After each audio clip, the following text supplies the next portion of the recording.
अपने सभी पूर्वजों को नमन करता हूं, जो 1947 में जिन्होंने अपना बलिदान दिया, अपना घर छोड़ा, मकान छोड़ा, खेत छोड़ा, खलिहान छोड़ा, लेकिन अपना धर्म नहीं छोड़ा और अपने सनातन धर्म में रहते रहते हुए बलिदान हो गए।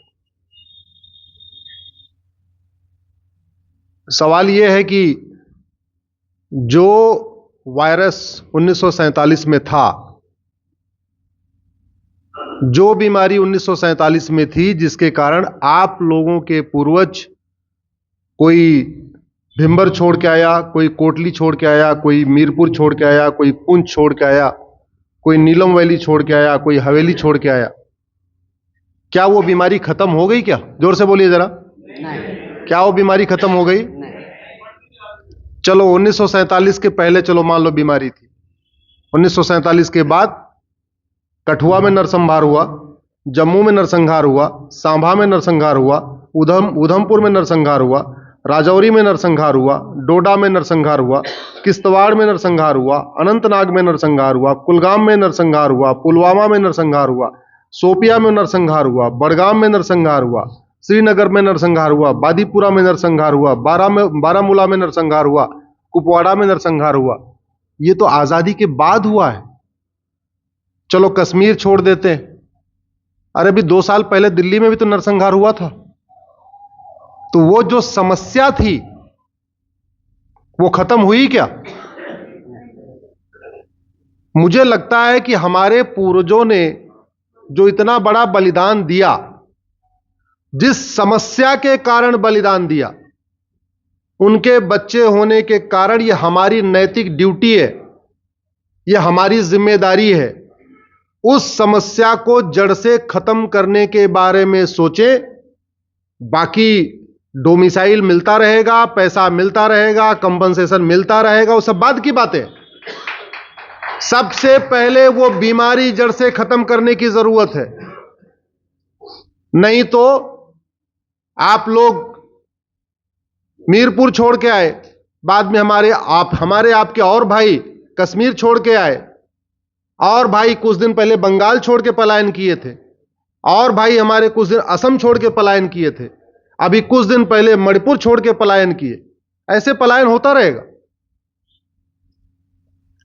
उस नफरती सोच को, उस नफरती विचारधारा को, उस नफरती किताब को, उस नफरती तालीम को जब तक इसके खिलाफ नहीं बोलेंगे, तब तक केवल इतना ही काम होगा, नरसंहार होता रहेगा, हम केवल वहां पे स्मृति चिन्ह बनाते रहेंगे और बाद में कंपनसेशन लेते रहेंगे, कुछ लोग चंदा देते रहेंगे। बुरा मत मानिएगा, आप लोगों को शायद बुरा भी लग रहा होगा मैं क्या बोल रहा हूं। मैं तो जब से मुझे यहां आना था, मैं पहली बार ऐसे कार्यक्रम में आया हूं। ऐसे से मतलब जो आप लोगों का कार्यक्रम है, बाकी कश्मीर के जो पीड़ित हैं उनके कार्यक्रम में कई बार गया हूं। लेकिन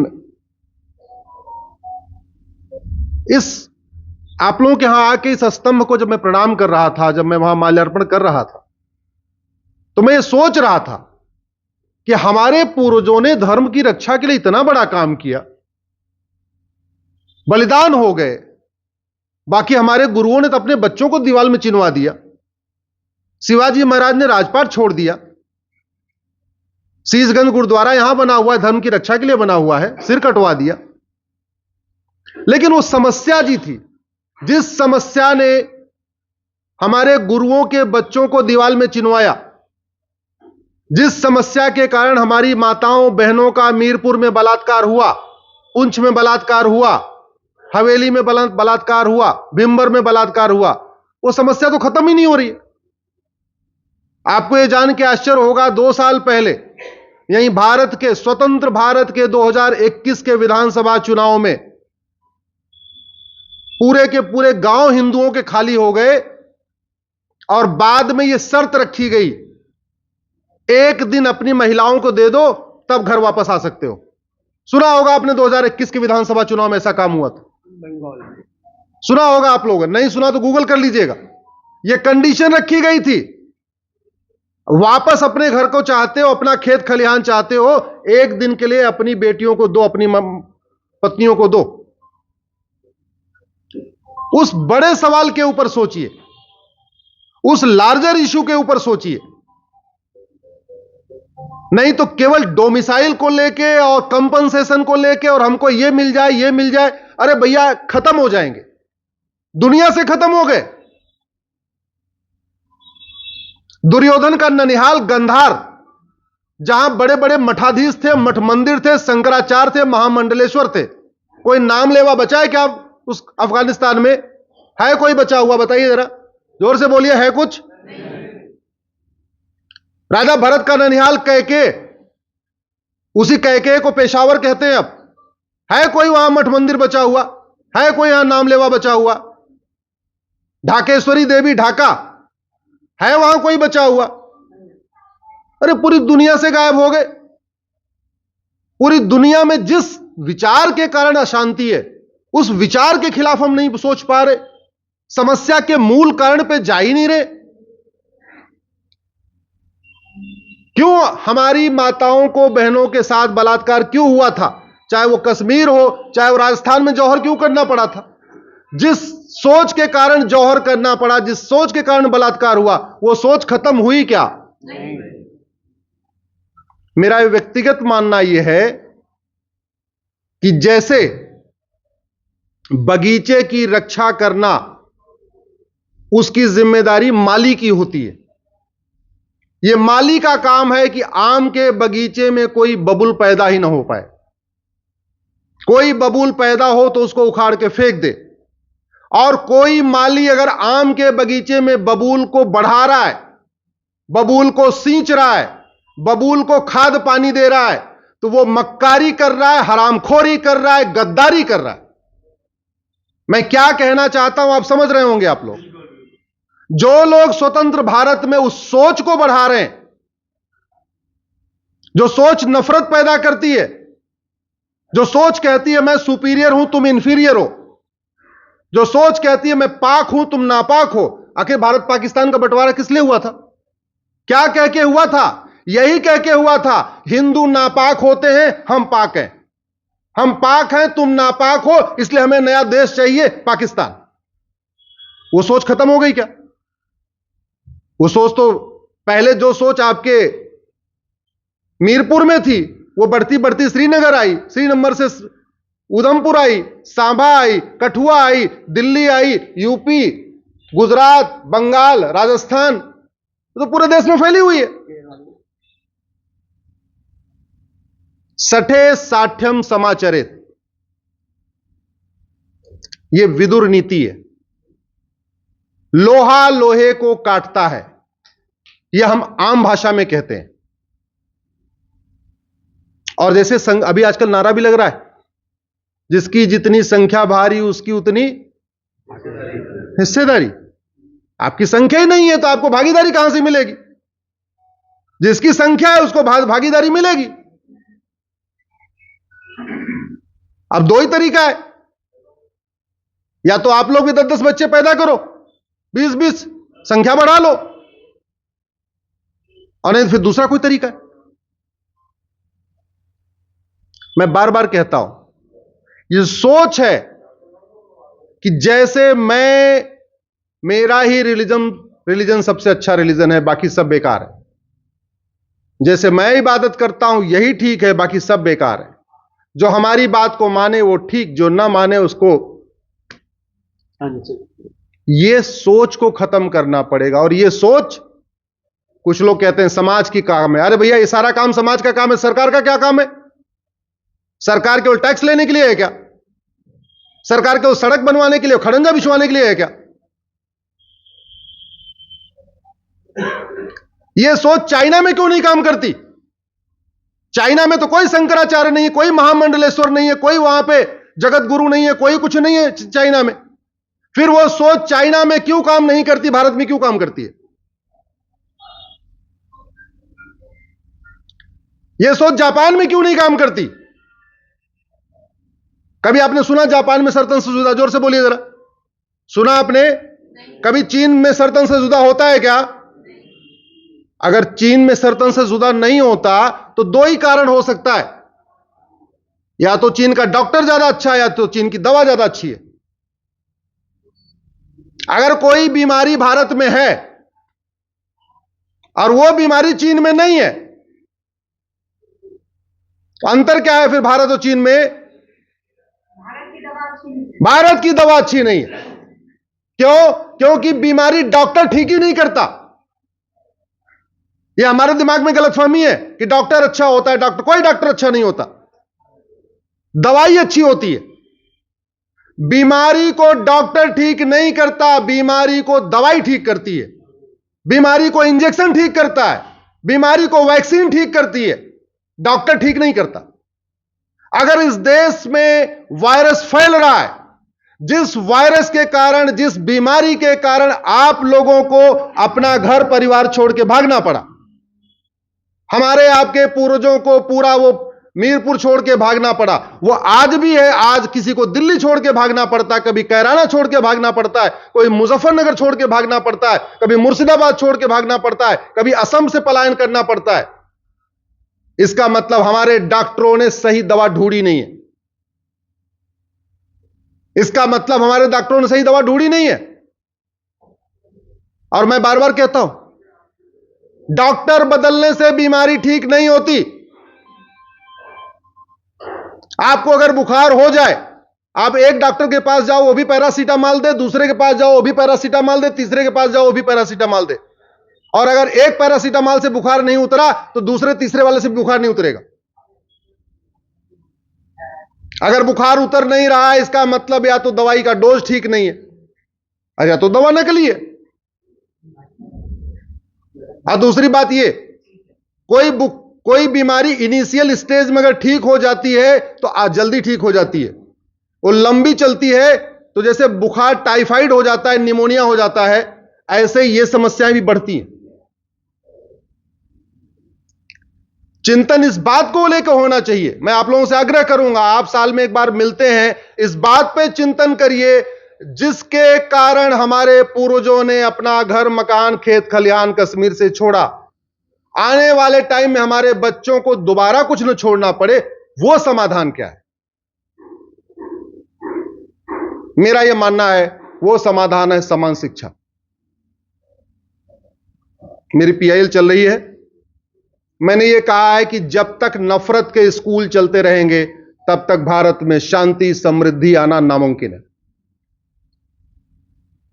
हम लोग बोलते हैं ना, धर्म की जय हो, अधर्म का नाश हो, प्राणियों में सद्भावना हो, विश्व का कल्याण हो। आप जानते हैं, हो सकता है मैं गलत भी हूं, लेकिन इन चारों में जो सबसे इंपॉर्टेंट है वो अधर्म का नाश है।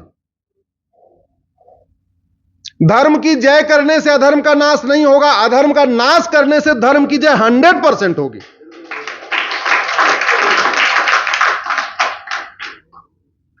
धर्म की जय करने से प्राणियों में सद्भावना नहीं होगी, अधर्म का नाश करने से प्राणियों में सद्भावना 100% होगी। और ये हम जो सरकारें चुनते हैं उनका काम है अधर्म का नाश करना। अधर्म का नाश करने के लिए कोई रॉकेट साइंस नहीं चाहिए, परमाणु बम नहीं चाहिए, अग्नि मिसाइल नहीं चाहिए, ब्रह्मोस नहीं चाहिए, केवल कठोर दंड व्यवस्था चाहिए। शांति तभी आती है, कुम्हार अच्छी मिट्टी बनाता होगा, आपने देखा होगा, एक हाथ उसका नीचे होता है, एक हाथ उसके ऊपर होता है, ऐसे ही होता है ना।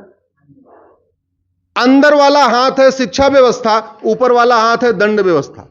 नीचे से वो मिट्टी को सहला सहला के ऊपर उठाता है और ऊपर वाले हाथ से दबा के रखता है।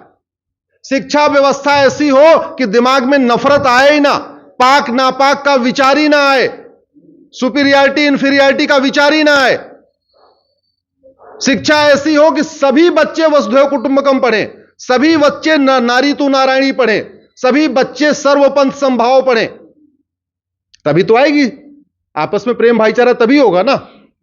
अगर बचपन से शुरू सुनते रहेंगे नहीं नहीं नहीं ला इलाहा इल्लल्लाह, अल्लाह के अलावा कोई दूसरा इबादत के लायक नहीं, तो सुपीरियरिटी इंफीरियरिटी तो बचपन से ही आ गई। अगर दिन में 5 बार ये बोला जा रहा है ला इलाहा इल्लल्लाह, अल्लाह के अलावा कोई दूसरा इबादत के लायक नहीं, इसका मतलब न राम पूजा के लायक, न कृष्ण पूजा के लायक, न विष्णु पूजा के लायक, न शंकर पूजा के लायक, न लक्ष्मी पूजा के लायक, न गणेश पूजा के लायक, तो वो सर्वपंथ संभाव आएगा कैसे? इसलिए मैं कह रहा हूं भारत में समान शिक्षा लागू करना पड़ेगा। 10वीं तक देश के सभी बच्चों की एक किताब लागू करना पड़ेगा। 10वीं तक सभी बच्चों के लिए कॉमन सिलेबस, कॉमन करिकुलम लागू करना पड़ेगा। जैसे भारत में एक रेलवे बोर्ड है, ऐसे ही वन एजुकेशन बोर्ड लागू करना पड़ेगा। जैसे भारत में एक जीएसटी काउंसिल है, एक एजुकेशन काउंसिल बनानी पड़ेगी। कश्मीर वाला कश्मीरी में पढ़े, गुजरात वाला गुजराती में पढ़े, महाराष्ट्र वाला मराठी में पढ़े, सिलेबस करिकुलम कॉमन करना पड़ेगा। न मिशनरी स्कूल चले, न मदरसा स्कूल चले, भारत में 10वीं तक समान शिक्षा लागू करना पड़ेगा। यह हुआ कुम्हार का अंदर वाला हाथ, जो उसको ठीक से संस्कार दे रहा है। दूसरा, ऊपर वाला, कठोर दंड व्यवस्था और justice with in year. Justice with in year का मतलब 1 घंटे के अंदर एफआईआर, 1 महीने के अंदर जांच और 1 साल में फैसला। जस्टिस विद इन, वहां तो जस्टिस विद इन मंथ होता है। सऊदी अरबिया में तो जस्टिस विद इन मंथ होता है। मैं जस्टिस विद इन मंथ पे नहीं जा रहा हूं, मैं कह रहा हूं जस्टिस विद इन ईयर करो। हेट स्पीच को डिफाइन करिए पहले। दुर्भाग्यवश आप देखिए भारत में इतनी हेट स्पीच की बात हो रहती है। हेट स्पीच किसी कानून में डिफाइन ही नहीं है। और मैं सीधे सीधे कह रहा हूं, किसी भी सरकार ने हेट स्पीच को डिफाइन करने की हिम्मत नहीं दिखाया, क्योंकि जिस दिन हेट स्पीच डिफाइन हो जाएगी, भारत में बहुत सारी तकरीरें हेट स्पीच के दायरे में आ जाएंगी, बहुत सारी किताबें हेट स्पीच के दायरे में आ जाएंगी। इसलिए जानबूझ के कानून में हेट स्पीच को डिफाइन ही नहीं किया जा रहा है। हेट स्पीच है क्या? आपको यह जान के आश्चर्य होगा, आप टीवी में सुनते होंगे हेट स्पीच हो गया, हेट स्पीच हो गया। हेट स्पीच क्या है? कानून में कहीं नहीं लिखा। मैंने पीआईएल फाइल किया सुप्रीम कोर्ट में कि साहब ये सुबह से शाम तक हेट स्पीच होता रहता है, एक बार हेट स्पीच को डिफाइन तो कर दो। हेट स्पीच को डिफाइन करना पड़ेगा। और दंड व्यवस्था आपको सठे साठ्यम समाचरित, यूनिफॉर्म सिविल कोड लागू करना पड़ेगा। अंग्रेजों वाला कानून कब तक चलता रहेगा? तो आपको पुलिस रिफॉर्म करना पड़ेगा, जुडिशियल रिफॉर्म करना पड़ेगा, एजुकेशन रिफॉर्म करना पड़ेगा। तब जाके ये जो सोच, जिस सोच के कारण हमारे आपके पूर्वज मीरपुर छोड़ के आए या पुंछ छोड़ के आए या कश्मीर छोड़ के आए, तब वास्तव में हम उनको सही तरीके से अपनी श्रद्धांजलि दे पाएंगे। नहीं तो, और ये काम करना यही सरकार की ड्यूटी है। भाई, हमारे वैज्ञानिक 7,500 किलोमीटर मार करने वाली अग्नि मिसाइल बना सकते हैं, हमारे वैज्ञानिक चंद्रयान बना सकते हैं, हमारे वैज्ञानिक अभी आदित्ययान सूर्य पे जाने की तैयारी कर रहे हैं, मंगलयान बना सकते हैं, परमाणु बम बना सकते हैं। तो हमारा कानून मंत्रालय दुनिया का सर्वोत्तम कानून नहीं बना सकता है क्या? जोर से बोलिए जरा। और कानून बनाने की कोई लागत आती है क्या? कोई लागत है क्या? अरे भैया एक चीज बताइए, आपके घर में अगर बार बार पावर ट्रिप हो रही है, बिजली जा रही है और पड़ोस में नहीं जा रही है, तो आप जाके पड़ोस में पूछते हो ना, भाई साहब ये बताओ आपके यहां बिजली क्यों नहीं जा रही? हमारे यहां तो रोज रोज जा रही है। पूछते हो नहीं पूछते हो? या आपके घर में रोज ताला टूट रहा है, पड़ोस के यहां चोरी नहीं हो रही, ताला टूट नहीं रहा है, तो आप उससे पूछते हो भैया तुमने कौन सा ऐसा ताला लगाया, तुम्हारा ताला तो टूटता नहीं, हमारा ताला में तो रोज चोरी होती है। पूछते नहीं पूछते? अरे यहां इतनी समस्याएं हैं, हम आसपास के देशों में देखते ही नहीं है कि वहां चल क्या रहा है। हमारे सारे नेताओं के पास आईफोन है, अमेरिका वाला। सारे नौकरशाहों के पास आईफोन है, अमेरिका वाला। लेकिन कानून अपने डेटा को सुरक्षित करने के लिए आईफोन लेके घूमते हैं। लेकिन भारत को सुरक्षित करने के लिए, भारत की संस्कृति को सुरक्षित करने के लिए, सनातन संस्कृति को सुरक्षित करने के लिए, सनातन धर्म को सुरक्षित करने के लिए अमेरिका वाला कानून नहीं लेते। अगर अमेरिका में 26/11 के बाद दोबारा कुछ नहीं हो रहा है, अमेरिका में सरतन से जुदा नहीं हो रहा है, तो हमें देखना पड़ेगा ना हमारा कानून क्या है, अमेरिका कानून क्या है। अब जानते हैं अंतर क्या है? हमारे यहां मर्डर की एक धारा है 302, गोली मार दो तो भी 302, गला दबा दो 302, कार से दबा दो तो भी 302, कुछ भी कर दो 302। अमेरिका में मर्डर की 10 धारा है। बुचरिंग अलग, मैनस्लॉटर अलग, किलिंग अलग, हेट क्राइम अलग, टेररिज्म क्राइम अलग, 10 धाराएं। और आपको जान के आश्चर्य हुआ, अमेरिका में 6-6 हजार साल सजा होती है मर्डर करने पे, 8-8 हजार साल सजा होती है, 10-10 हजार साल सजा होती है। आदमी जिंदा नहीं रहता, लेकिन मैसेज देने के लिए कि तुम्हारा अपराध इतना ज्यादा है कि तुम्हें 10,000 साल सजा हुई है, उसके बच्चों को मैसेज देने के लिए, उस पूरे एरिया को मैसेज देने के लिए कि तुम्हारे यहां एक गद्दार ऐसा पैदा हुआ तुम्हारे गांव में जिसको 10,000 साल सजा हुई है, इसलिए वहां शांति है। बाकी तो और छोड़ दीजिए, आपके दिल्ली में चोरी लूट झपटमारी होती है, दिल्ली में रात को 12-1 बजे कनॉट प्लेस में घूमने में डर लगता है, शॉपिंग करने में डर लगता है, लाजपत नगर में घूमने में डर लगता है। दुबई में रात को 2 बजे घूमने में डर क्यों नहीं लगता? लाजपत नगर में हमारी बहन बेटियां रात को 2 बजे घूमने में डरती है, दिल्ली में नहीं घूमती, दुबई में नहीं डरती। क्यों? सठे साठ्यम समाचार।